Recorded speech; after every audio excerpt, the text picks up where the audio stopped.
And I'll never forget this video clip. It was very short. Till this moment, it's shattering my heart. I'm not talking about politics.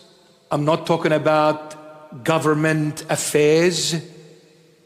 That's not my business, and I will never make it my business. But I'm talking as a human being to another human being, regardless of their color, race, religious background, regardless. We are human beings. I saw this little girl in the Gaza Strip.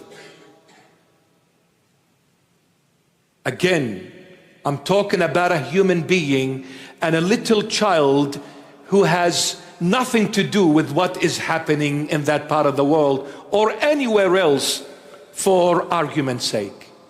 But this little angel, because of the bombing, she lost both her eyes. I can relate literally to that. When she spoke,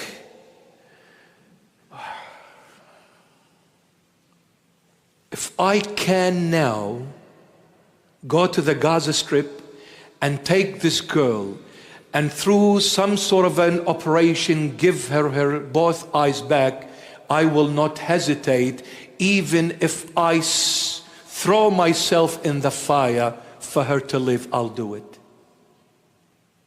She cried, and her tears pierced my heart. She said, "What is my fault for this to happen to me?" And she was crying. She cannot see anymore.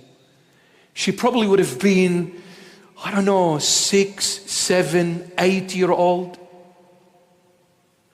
She was born normal. This little angel, what has she got to do with all that? I'm not saying about anyone who is what doing and none of that. I'm just talking about this little angel. She lost her sight. Do you understand how much of a sorrow, of a pain that is unbearable for you to be born normal with 2 healthy eyes and all of a sudden you lose them before you blink those eyes? Do you understand what is happening to that girl as we go and come and eat and drink and we're healthy? We drive, we go out, we come back, we have a house, we have a car, we have food, we have a lot of things. This girl, all she wants is for her to see again. I pray from the bottom of my heart for the Lord to do this miracle. Lord Jesus, give this little angel her sight back. Give her eyes back. Right now, Lord. Because I know how difficult and unbearable pain it is. I know. I've gone through it, but not as fully as this little angel has gone through. My advice to all of you, my beloveds, and those who are watching through live streaming, thank the Lord for what you have. Thank the Lord for where you are. Thank the Lord for who you are. Don't ever be a whinger. Be content. I'm still standing on my feet. So many are paralyzed. I'm still seeing. So many are blind. I'm still going and coming. So many are in hospitals and in nursing homes. And for years, think about Westmead Children's Hospital, angels who have leukemia and they are battling this illness and they are still in their infancy stage. They are still a blossoming flower that hasn't enjoyed life. And they go through one chemo, through another and another, and they are still suffering. What are you complaining about? Thank God. Remember those who are hungry.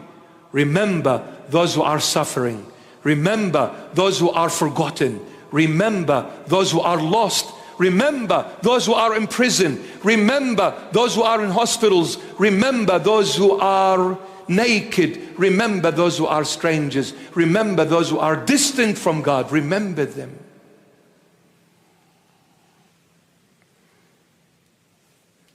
And speaking of those who are in prison,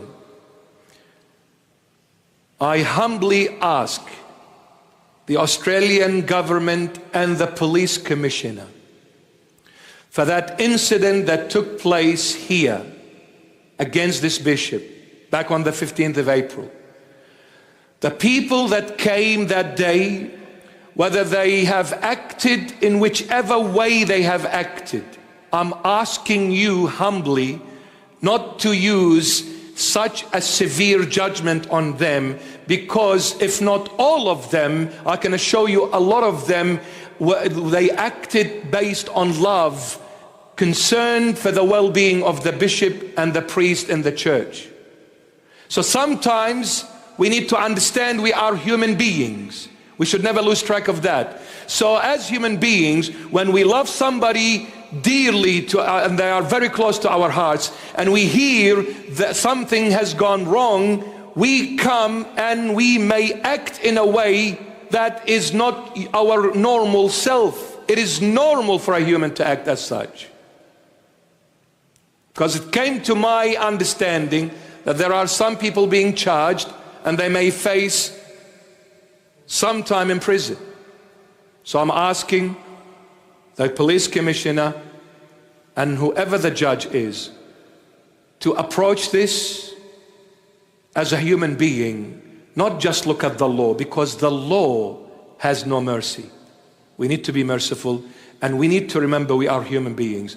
I'm sure the judge, if he realizes his family was exposed to danger, I don't think he would act as a judge and sit and say, okay, let's see what the case is. He will run as a father, as a husband, as a brother. He will run like crazy, and he will do everything in his power to save his family. True or not?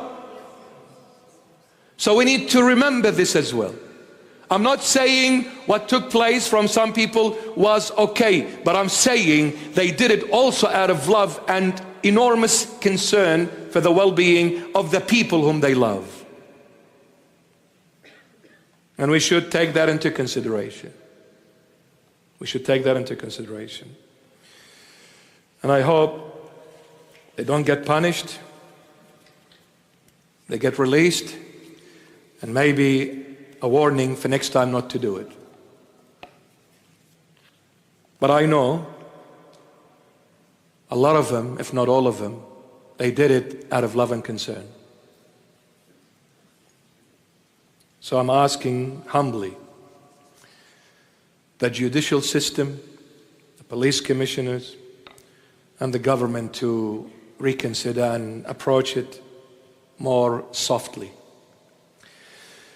We need to remember people who are suffering, my beloveds. Okay.